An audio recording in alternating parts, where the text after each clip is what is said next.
All right, thanks for meeting with me. Yeah, man. That was such a great Always meeting. enjoy spending time with you, man. The men's group was so cool. Yeah. And man, I just wanted to ask you about you're a pastor, you're a creative musician, father. You just got so much going on in your life, and you've always been someone who I look up to. We obviously met with ATG at the gym. Yeah. But I want to start with probably the most important thing, which is this concept I learned from you about the secret place, which stems from the Bible and all of that, and just how you meet with God. So I would just hoping you could dive into that right off the bat and just talk about that. Yeah, well, for me, my journey growing up, how I have, my dad watched his dad in his living room. My grandfather never followed God, was kind of struggling in life, and he went to church one day, and in those days they would check a box and different needs that they had, and his request was for the pastor to come out and pray with him. And so the pastor came to his house. This would have been 50 years ago, and in that moment he gave his life to God and to following Jesus. And my dad saw him, and in that moment the pastor turned to my dad. My dad's like, what's going on? Like, what just, my grandfather was wild and not following God. And he turns to him, he says, do you want to give your life to Jesus? And my dad says, okay, and so in that moment, that one little choice, changed the trajectory of my dad's life, which ultimately mine. And my dad just, in one of his services a couple years later, the pastor said, does anyone feel called to step into working and being a pastor in the church? And my dad, we've no history in this, and at 17 he felt this, like he said, this pull from God to this is what I'm inviting you to do. And he goes forward and starts his journey of following God. And so my dad's doesn't have any Bible knowledge. I guess he's scored in the lowest percentile of knowledge in pastor Bible school, and has grown in his faith, and learning to meet with God has just been his journey. And so then as a son growing up in a household of parents who are learning to meet with God, there's no perfection. It's just a pursuit of learning to meet with God. And so a way that they kind of incentivize this, whether this was right or wrong, this is how they did it, was they didn't pay us to do chores, they paid us to read, which I thought was a really cool thing, because they wanted us to become readers and learners. And so the highest incentive value was reading the Bible. And so they put a price tag of $100 if we would read the entire Bible. And as a kid, even to $100 is a lot. How old were you? I think I was 7 or 8, okay. And so, the Bible's massive as a 7 or 8 year old. This thing is huge, but $100 is $100. So, every morning I just start going through it. And again, whether my motivation was good or not, I was in the Bible. Yeah. And I didn't fully understand what I was reading or knowing, but I was there. And I think that helped get me on a journey of, as I began to grow up and started to see what I was reading happen in my life. I began to see, the Lord showing me here's how to pray, and here's what to ask for, and here's how to depend upon me. And, I want to be your shepherd that leads you. I just started to see the things that I was reading about apply to my life, and it was creating a lot of excitement in a earlier years of life. Then started pursuing music. You mentioned that creative journey has been big. My mom's a piano teacher. Start pursuing it, start seeing some success in the music industry. Yep. And definitely some heavy influences of stardom and pride sets in, and look How at me. old were you here? Yeah, this would have been 23, 24. So teens and early 20s, you started getting into like what, singing, guitar, all that? Yeah, all of Everything. it. Songwriting. Okay. Was there like a style? Yeah, I started really writing like Christian type songs, Okay. and then really wanted to write songs that could reach everybody. And so in that pursuit, things started opening up. Producers, musicians, band, touring, management company. It all kind of, it wasn't, overnight. It was a course of 4 or 5 years of just every day going for a goal and wanted to be great and wanted to be the most known as we've in pursuit of there's always opportunities to go God's way or to go my way, and begin to take some of these turns in life, experience like heartbreak and relationships not work out, and at the same time you start touring and alcohol becomes at every tour stop, and numbing the pain became, you're exhausted, and so it's just a world that isn't designed for health or good rest or taking care or sustainable, so really always knew I knew God was right, but started to drift, and in that season, probably similarly to your story, just began to have such a pursuit of something, but internally like eroding away. And so my way back really was, again, learning to meet with God. Like church is important to me, and it's important to have that awesome community, but there's no substitute for my alone time, my relationship with the God who created everything, and the understanding that he wants to meet with me blew my mind, and as I started to get back into the Bible, reading this book, I read one day, this is a low moment. I was hungover, and doing things I wasn't supposed to be doing, and I found myself at a low moment, and I'm gonna open the Bible, and I was at Starbucks by myself, and I remember reading in Romans 5 that because not of what I've done or haven't done, but because of my acceptance that Jesus is my Savior, that he's the one who makes me clean. He went to the cross and took my sins, that now God sees me as holy, flawless, and restored. And I'm like, that is not how I feel. I do not feel holy. I definitely don't feel flawless. I feel very flawed. I feel very unholy. Like I'm hungover, and I'm restored. Like I feel very broke. Like I don't feel any of these things that I'm reading, but it says your faith in what Jesus has done for you. And so I just start like, God, you see me this way. You love me, not based upon what I did last night and the state that I'm in, but you love me because I've received your Son as my Savior, and now I am holy because you say I am. I am flawless because you say I'm restored. And the belief in what he says about me, like, okay, it like changed my direction in life and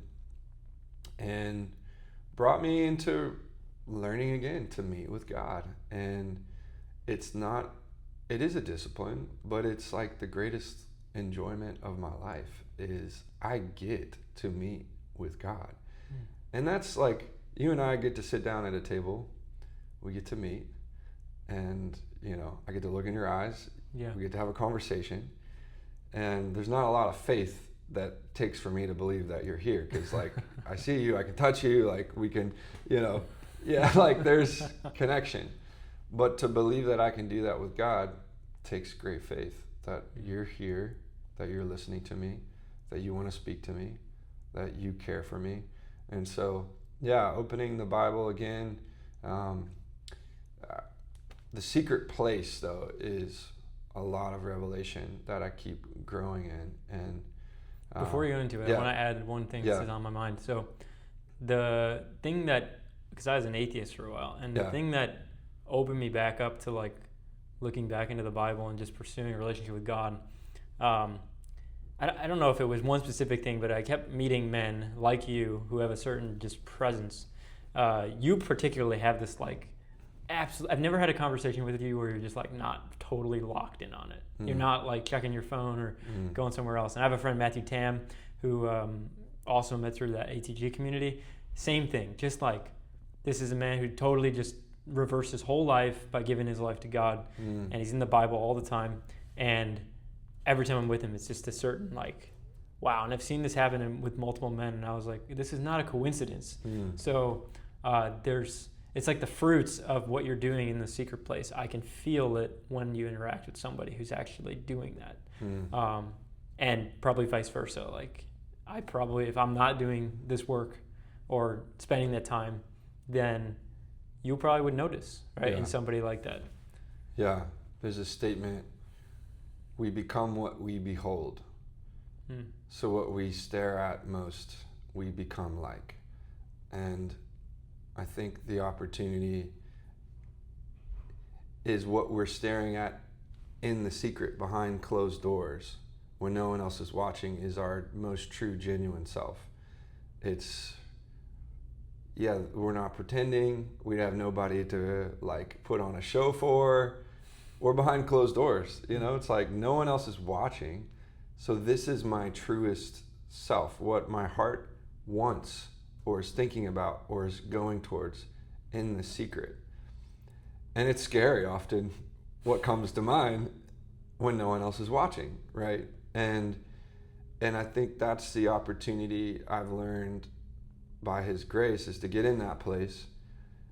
And at first I was like, I don't want to go. I don't want to get quiet. I don't want to get still with God because I don't like what I'm seeing inside. I don't like the desires that I have. I don't like where my mind is veering towards. But when you get quiet, the quiet place is really the loudest place there is to what's going on in our heart and our soul and our mind, because all of the noise comes to the surface. We're not scrolling, we're not thinking, and it all comes, and in that moment I can try to control it, I can try to stuff it, I can try to act like it's not there, bury it in the closet of my soul, or I can bring it to God and say, here am I. And the word communion, that's a very often word in the Bible, is really the word for exchange. So when I commune with God, he's saying, let me take what's going on inside of you and let me exchange it with what's going on inside of me.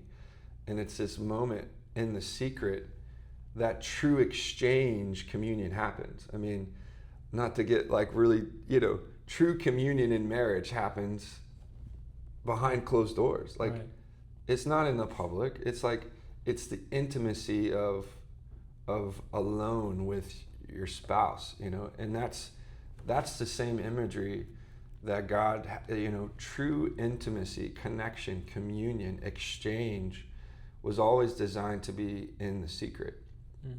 And it's scary being vulnerable, right? Being open and honest with your spouse of this is who I am, this is what's going on, and vice versa. We're not perfect. It's not always pretty. But that journey of intimacy of, I love the example of husband and wife, because I've learned, my wife knows all the imperfections, and she still loves me. And vice versa. And she can know when there's something 100%. Off, probably. And I've heard that to be fully known is to be fully loved. And so if our wives, again, to take this into this, don't fully know us, how can they fully love us? They love what they know. And if they don't know all of who we are, how are they able to love us to their fullest ability? So in the same way, when we go before God, here I am. here's what's going on. And he says, thank you. I love you. Let me exchange that with you. And so, yeah, the secret place is a place of exchange. It's a place of meeting.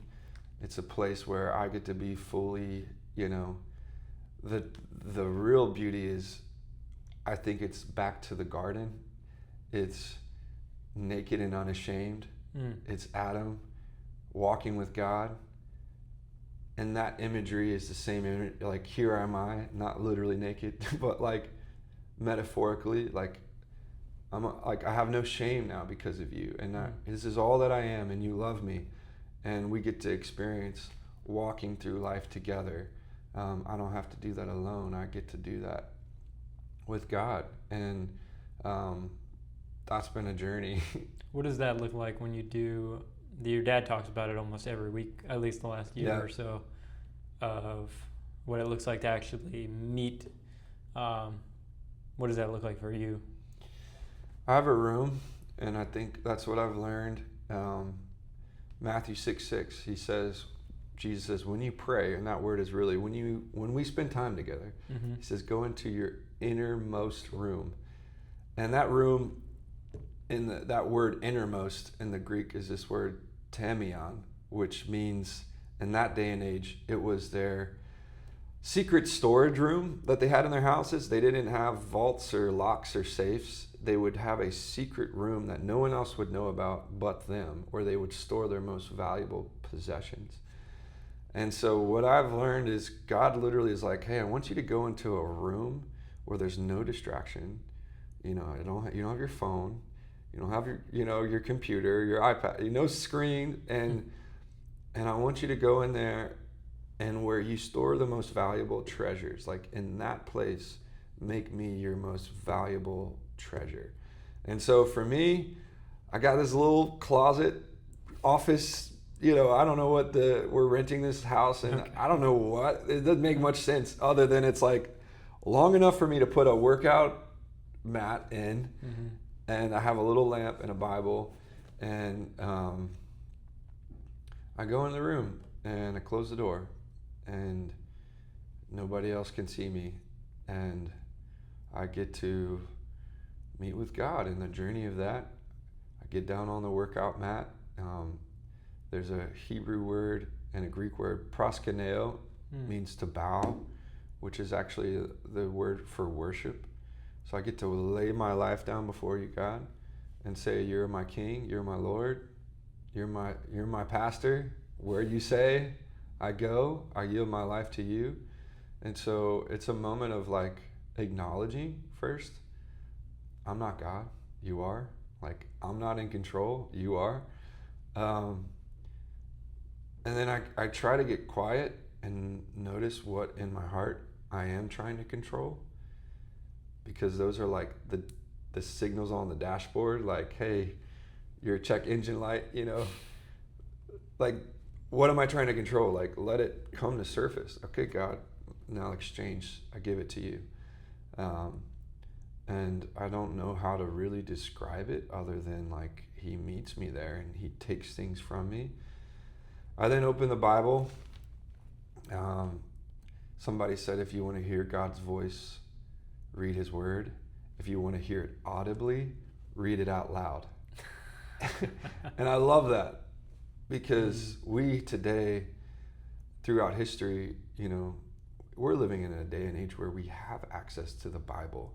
I mean, this was in temples. It was dedicated to only priests could read it. I mean, they didn't have the printing press, so they'd handwrite one Torah and leave it in the temple that you could just go to read, you could hear. Yeah. We get it. Yep.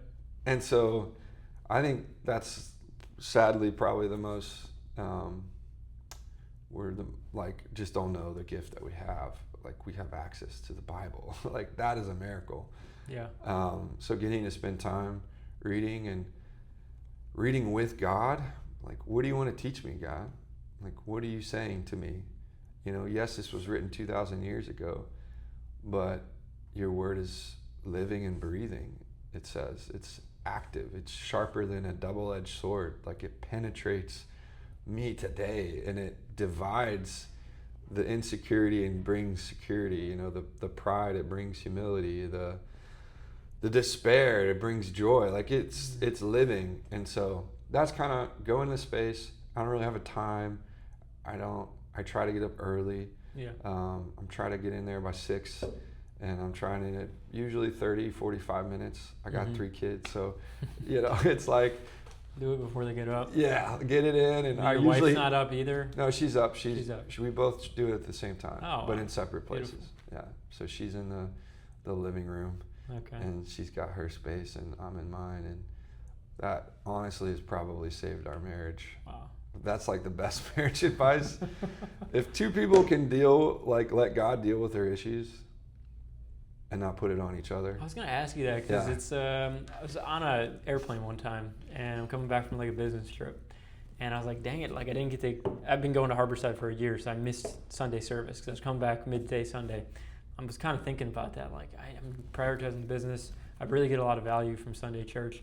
Sit down, and I think I looked over, and the guy next to me had a Bible out. So I was like, is that a Bible? Like, what's that about?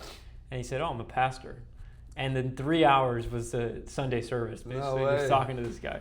And one of the things that was on my mind that I struggled with is just lust as a sin. Yeah. And being recently married at that time, and he kind of gave me this advice of like, well, he gave me one advice was like, if you can become so overly analytical about yourself that you're walking and you might have stumbled across a beautiful woman, and now you're like, oh my God, what did I do? I looked at her. Yeah. He told me, look twice, there's lust. You know, like if you see something, okay, but like, you know, when you intentionally go after something, that's lust. And then he told me that I was kind of like, well, I feel guilty about it. I feel like I want to tell my wife about it. Like, and he was like, well, maybe there's a time and place for that, but sometimes maybe you should bring that to God and not necessarily bring it to your wife all the time, because you know, maybe that's going to damage the relationship more and more and more.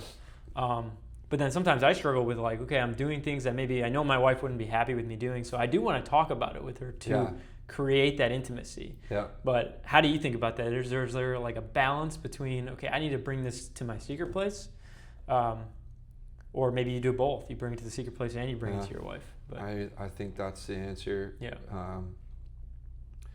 I like the analogy I see is like, when I haven't given it to God and I haven't given it to my wife, it's like a dark room.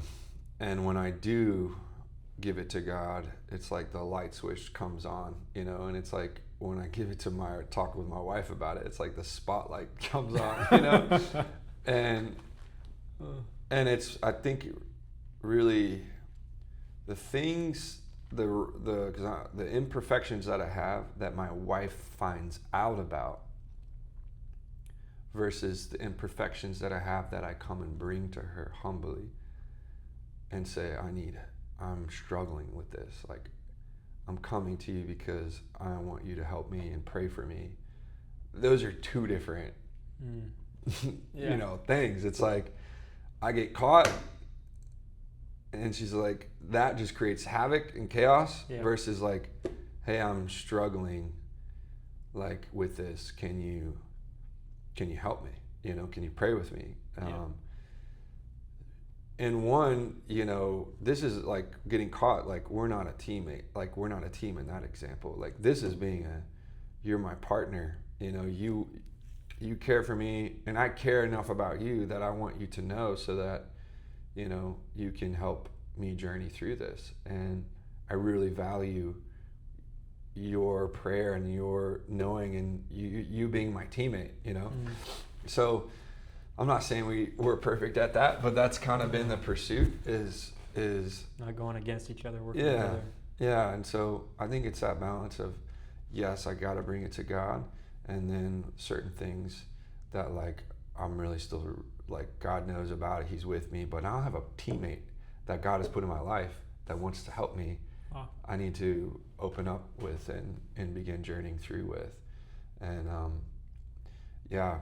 marriage can either become very liberating or very much like an entrapment when you're trying to hide things.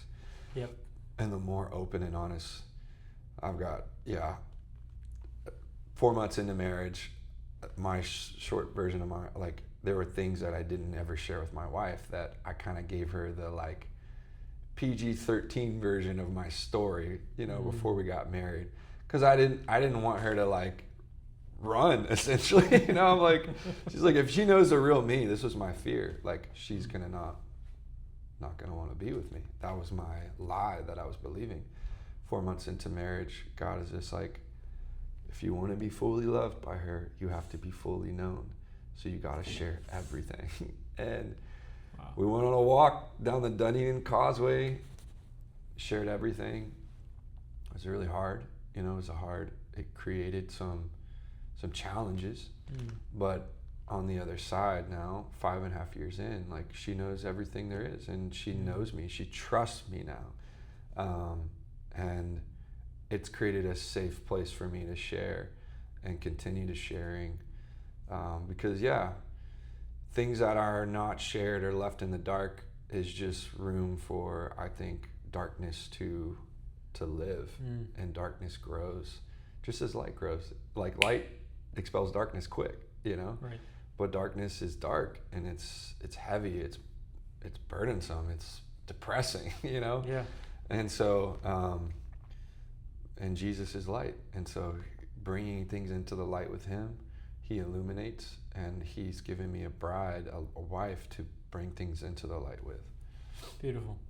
Yeah, I know you don't have a lot of time, so maybe we could touch on worship and music. Yeah. Just as like a final point of, we're living in this world now where just, me and my wife were just talking about it yesterday. Like she listened to some Drake song or something, and she was like, started to think like her old self, like 6-7 years ago, and she was like, what kind of thoughts am I having? Yeah. And I don't have any hate for Drake. If sure. someone listens to Drake, that's fine. But I had a similar experience, and there's just music that is literally training us to think a certain way. Yeah. And something that brought me closer to this church is how intimate your guys' worship is. There's churches that it feels like you're kind of at a concert, and I've just never felt that with coming here. You guys are just doing something. It feels like I'm almost in your secret place, and you're singing your heart out to God, and you're obviously... First time I came here, you were the lead singer. I'm like, oh, wow, Ethan's like this. I didn't even know you were a singer. Yeah. You just invited me to church. Yeah.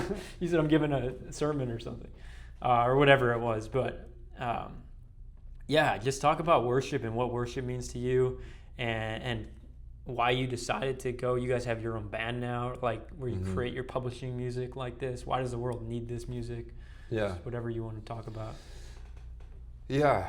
Well, God created music. I think that's where people have to... God created music as a tool to help lead people to him. The enemy, I believe, this is my beliefs, can also take like there's two creators.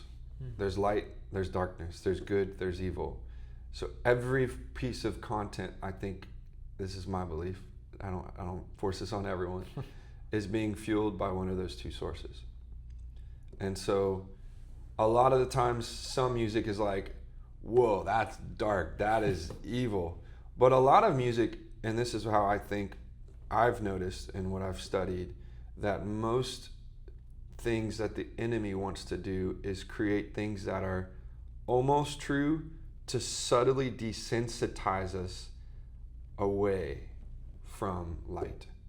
Where now we're living this way, and it's like normal. Does that make sense? So music is a tool to get the ways of God in us, or to also get the ways of the enemy, of darkness in us. And it says in John 10:10 that the enemy wants to steal, kill, and destroy. Like there is frustration of, he was this angel that, wanted to be worshipped, wanted to be known, wanted to be basically in place of God, and that pride led him and a third of demons to this earth. Again, this is, I don't want to force this on ever. This is just quoting the scripture, the Bible.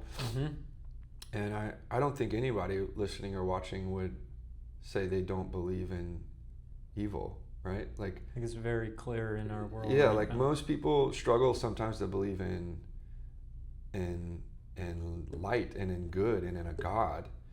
But hardly anyone struggles to believe and evil, because we've all experienced like the presence of evil. Like we've all been in places where like, whoa, something's off. This is a dark, oppressive, like you feel like you just got a wet blanket over you. What is oppressive? Like someone... Like that like a wet blanket almost. Like you walk in a space and you're just like, whoa, like this is not okay. Does that make sense? Sure. Like something's not okay in this environment. Because I think we were watching the Chosen series, and they refer to certain people. Some of the disciples call certain people their oppressors or something. Like they're vehicles for the enemy to oppress and to lead away from light, and none of us want to be that. Yeah. So music to me is a gift from God, and when we put the scripture to great music with great words that are from God, not from me, but from God, I think it helps draw people to God and helps them really, the ways of God like Velcro onto them. And music is a gift, that God gave us to lead us to Him and to enjoy life and to enjoy community, to enjoy people, as well as I think it can be the opposite. So that's my heart. I just want to create really great music. It's a gift. I love creating, and it's been a journey of learning to create with God, and the goal is to create tools, music, so that people can be drawn to God, and that's what music has been for me. Those moments where we're all together, we're worshiping God, like those are some of the most life-changing moments where God's met me, spoke to me, and I feel this like urge in my heart, like this is what He's saying, this is what He thinks about me, this is why He cares, and it just changes the whole course of life. And so, yeah. What is the creative process like? Is it because you guys wrote the recent album together as a group, or how did that go down? Yeah, every Thursday we work 1 to 4. Okay. We songwrite. Wow. Or we arrange, or we produce whatever stage the song's in. We have a studio here, and we work as a team. There's different people on our staff that have different roles in the team. Great songwriters, producers, musicians. God's really built a really cool team here, and all friends. We've been making music. It started as my band, and now we're all here doing this. And so, yeah, it's been a really cool journey. Great people, and we're working on music. Today's Thursday. Yeah, we'll be working this afternoon. That's so cool. Yeah. So it's like a rhythm. Like every week we got to build this into our lives, or else the busyness and chaos will get in the way. So yeah. There's something about don't know why, but the live worship music that I'm always drawn to. You can just like a worship band will release like a live album or whatever, and you can just feel, you almost feel like you're at like a Sunday service or something. Live is great. Like they're prayer, but you guys also, this whole album I think is pre-recorded, but it's like this is a studio project. We do 2 projects. The Secret Place, which is songs for your alone time, like going in a room, like songs to help you worship with God. And then we do the Meeting Place, which is songs that are all captured live to help us as a church, or as a church body, like the global church, sing songs together to God to help draw our attention to Him.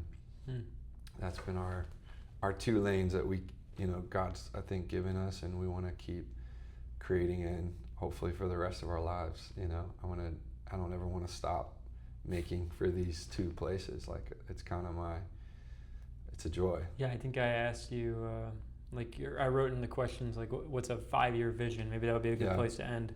I know you maybe are someone who's just giving your life to God, letting God tell you where to go, but how do you think about that? Yeah, I think we got 3 kids, it's becoming a family unit that loves God, that our greatest worship happens in our living room with our 3 kids when no one else is watching. Our greatest moments happen in the secret, our most intimate moments, like that is the prize, is stewarding my wife and kids and us growing in relationship with God. And then when we step outside of our house, our doors, that we get to just overflow into everything God is calling us into. And so that's kind of a very high level long-term vision, but it is what I feel like God's showed us for our family is like, we've got to be a unit. We've got to be a marriage. We've got to be a family that loves God and meets with God and, doesn't force our kids, but gets to lead our kids. And, I'm a worship leader in front of thousands of people, but am I a worship leader at home? Am I leading my kids to know God? Am I leading my wife, And that's where really doing that for the rest of my life, I think that's where the fruit, that's the roots underground is in the home. And then when we step out, the fruit, whatever that is whatever it is, the music, the church, the speaking, that's not the prize, the inside the house is the goal and what we do when no one else is watching. Because if it's not real, everything outside becomes more important. And then I miss out on the greatest gift of meeting with God. And so that's really the long-term vision, is to live a life loving God with all our heart, soul, mind, and strength as a family. And then stepping outside of the house into all the different ventures and letting God, move throughout it all. Just open the doors and that's so cool. Yeah, we just don't have that in the society. The unit is so weak. Yeah. Family is God's plan. And the stronger we are as a family, the more things will just move, It's reverse. Everything's about appearance. Everything is about how you look outside, on the outside, and not how you're doing on the inside. And it's the inside out philosophy that if we focus on the inside, everything outside will flourish. It starts with you, take your place, and your family, then everything else. But some people have it backwards, where 100%. their health is deteriorating, they're losing marriage and all that. So nobody gives high fives for what you're doing inside. Because they can't see it. It's about external, and the external doesn't matter. God looks at the heart. The external eventually becomes really great, but that's not the goal. The internal is the goal. So it's you get both, but that's not the prize anymore. The internal is the goal, is the prize. Wow, super cool. Yeah. Thanks for coming on. Yeah, man. Where can people connect with Harborside, and if they want to listen to your music, how do they do that? Yeah, any streaming platform is at Harborside Music online. The church, Harborside Church. If you're in Safety Harbor, come hang out. You also got online. Online every Sunday, 9 and 10:30. We stream live. Yep. On YouTube or Facebook, and it's a great community. Enjoy journeying together, and we get to do Your this. dad is such a great pastor. He's awesome. awesome. You do great too. When you just speak, was it a couple times a year, right? Or about 5-6 times a year now. It's so good. Yeah. All you guys, you speak so well. Thank you, man. Yeah. Thanks. Thank you, bro. Appreciate your time. Yeah. Yeah.